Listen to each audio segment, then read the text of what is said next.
My name is Jennifer Gray Thompson, and I am the CEO of After the Fire. Welcome to the podcast, How to Disaster: Recover, Rebuild, and Reimagine. In this podcast, we bring you the very best practices, best hearts, and great ideas from other disaster-affected communities. Thank you for joining us.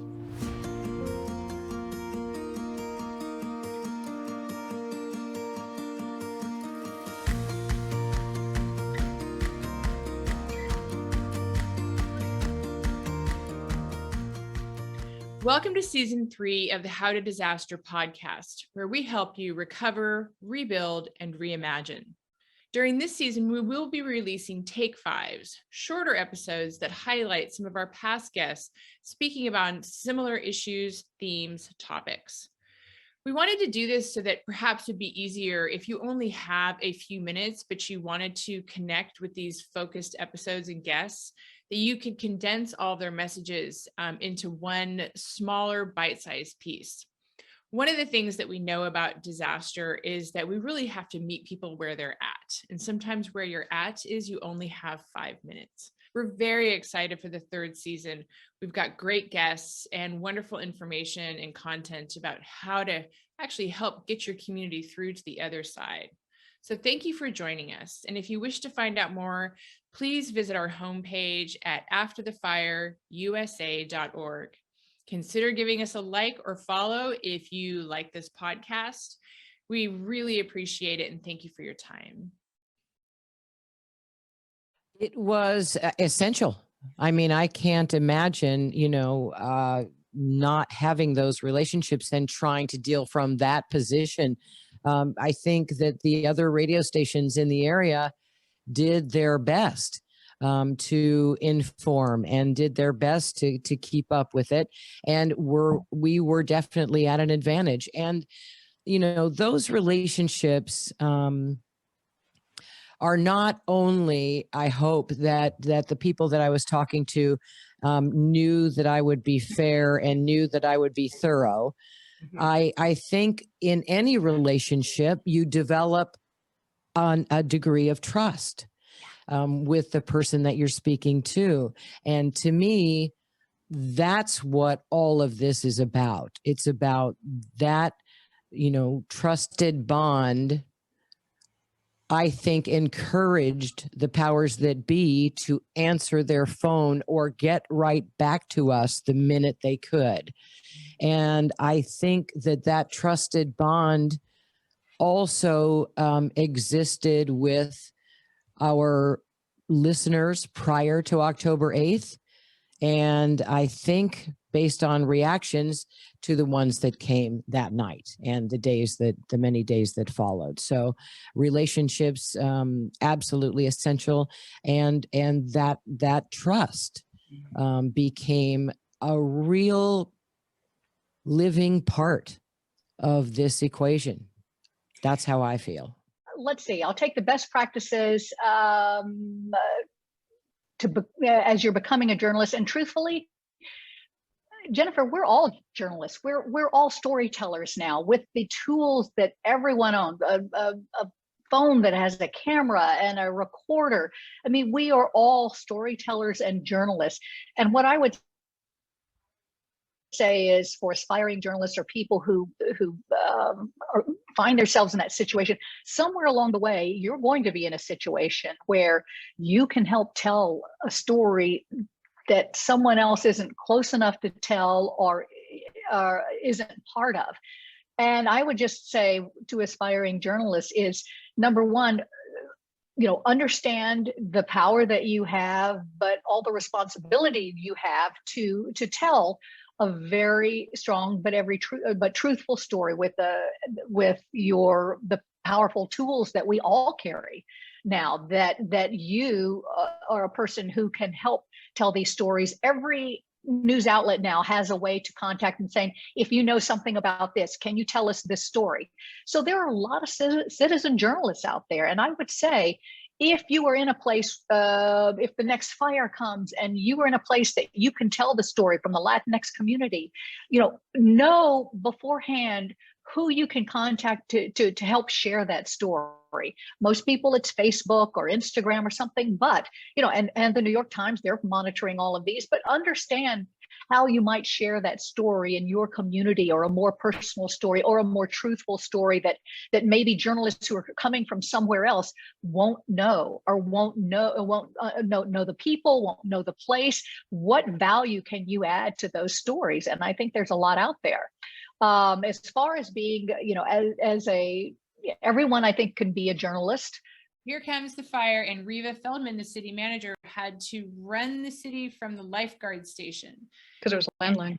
Because there's a landline there. And then the LA Times the next day, LA Times, the New York Times, has a photo of all these mutual responders in their fire trucks on Zuma Beach.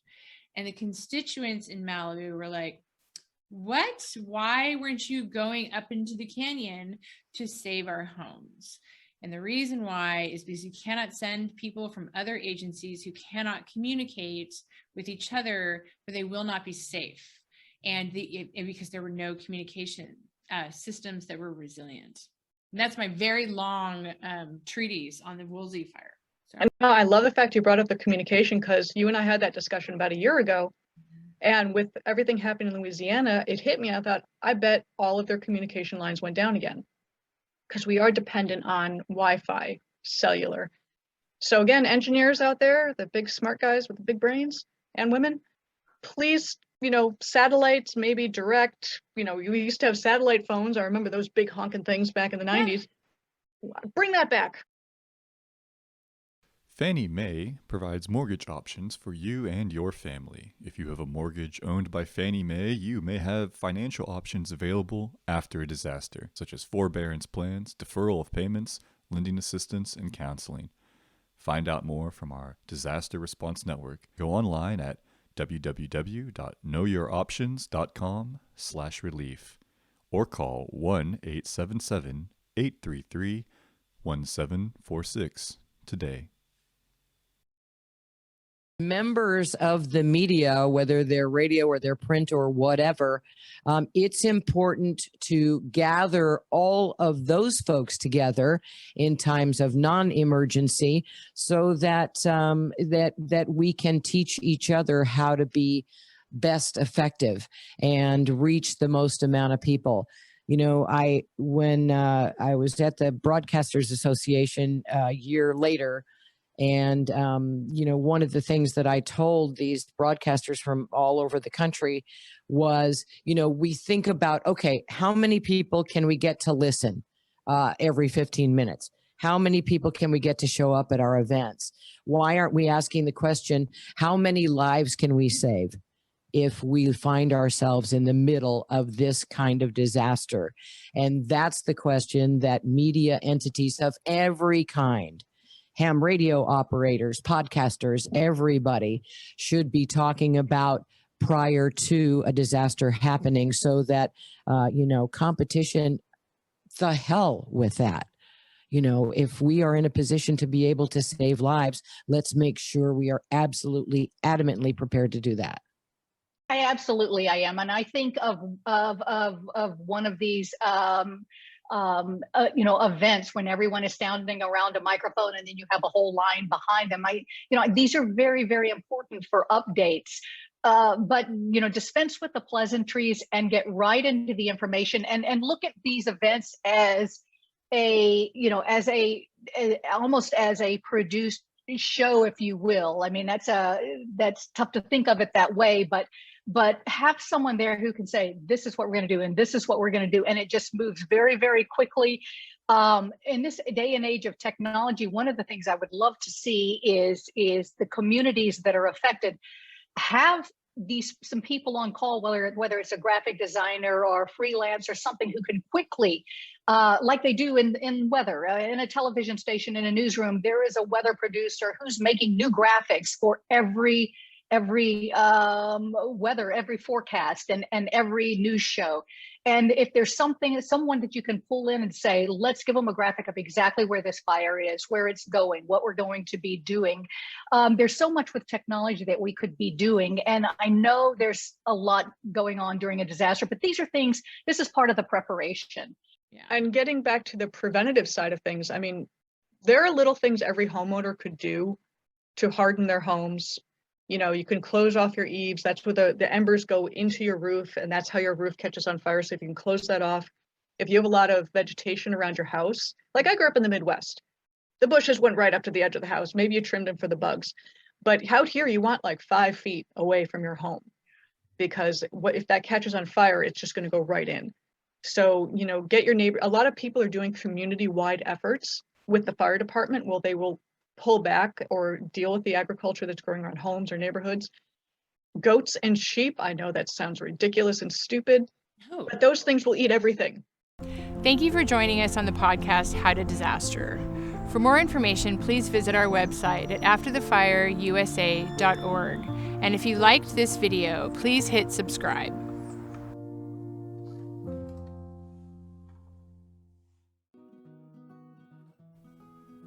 Navigating the recovery process after a fire is challenging, particularly with the additional issues caused by COVID-19. Fannie Mae is here to help. If you live in a FEMA-declared disaster area, you can request free assistance from our Disaster Response Network. Fannie Mae, in partnership with Maury Management International's Project Porchlight, launched the Disaster Response Network in 2018. This program uses HUD-approved counselors to offer support. These counselors have been specially trained as disaster coaches. They address the challenges homeowners and renters face when recovering from a disaster. There's no charge for their services. The goal of the Disaster Response Network is to help people return to pre-disaster normal as quickly as possible. Clients are matched with a coach who work with them one-on-one throughout their recovery.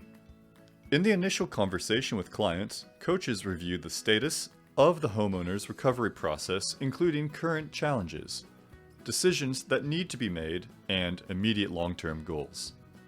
They discuss topics like income and expenses, insurance, housing, credit or debt challenges, as well as aid or other assistance programs that may be available. This may include FEMA applications and Small Business Administration, or SBA, loans. The coach helps the client plan and prioritize the next steps for their recovery. Moving forward, the coach continues to be there for the client, reaching out to them regularly, at least monthly, but more often when needed, for up to 18 months' time. These regular check-ins provide the client the opportunity to ask questions, get help tackling challenges, and keep things moving as they work through their recovery. It's also where coaches can help identify new recovery assistance or grants that have become available, strategize new next steps for recovery, and talk through difficult decisions or priorities. One of the key ways coaches assist Disaster Response Network clients is by helping intervene when something has gone awry. Coaches will, with the clients on the line, call insurance companies to adjust their claims when costs exceed initial estimates, or call the client's creditors to request payment relief. The Disaster Response Network's approach ensures survivors have a personal financial expert working with them throughout their recovery. By helping minimize the financial impact of a disaster, survivors can recover more quickly. To get confidential disaster relief assistance, call the Disaster Response Network at 877-833-1746. Once again, that is 877-833-1746. Or visit knowyouroptions.com/relief for more information.